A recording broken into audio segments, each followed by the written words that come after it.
এই তোমারে পূজোর মার্কেট করতে টাকা দিছি, তুমি খালি হাতে আসছো কেন? মার্কেটে গেছিলাম, যা পছন্দ হয় তা আনলে তুমি মারবা, তার জন্য আনি নাই। তুমি পছন্দ করে আনবা, তুমি পরবা, আমি মারবো কেন? তা কি পছন্দ হয়েছিল? মার্কেটে আসা সুন্দর সুন্দর বৌদিগুলা। এই বুড়ো লোকটা ওইরকম দৌড়াইতে দৌড়াইতে চলে গেল কেন? আরে ভিখারি ছিল, বললো অসুস্থ, কয়দিন ধরে কিছু খায় না। অসুস্থ ছিল ভালো কথা, কিছু খাওয়ায় বিদায় দিতা। ঘরে তো কোনো ওষুধ ছিল না, তাই বুদ্ধি করে আমার পিল খাওয়াই দিছি।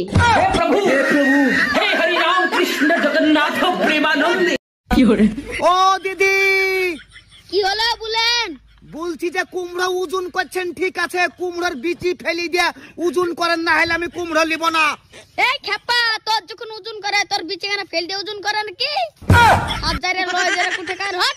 তাই আজকে অফিস থেকে তাড়াতাড়ি আইসো, বোন আসবে। আমি তো অফিসে যাচ্ছি না, বাজারে যাচ্ছি। তুমি না বললা আজকে তোমার জরুরি মিটিং আছে, মিটিং এ না গেলে তোমার চাকরি থাকবে না? রাখো তোমার চাকরি, শালি কি প্রতিদিন আসে নাকি? আমার বোন আসতিছে না, তোমার বোন আসতিছে।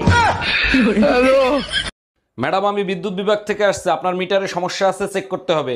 ভালো করে চেক করে ঠিক করে দেন, মিটারে এত বিল কেন আসে? বিল কোথায় আসে? 2 মাসে মাত্র 2 ইউনিট বিল আসছে। 2 ইউনিট বিল কেন আসবে? আমি তো শুধু লাইট জ্বালাই মোমবাতি খোঁজার জন্য।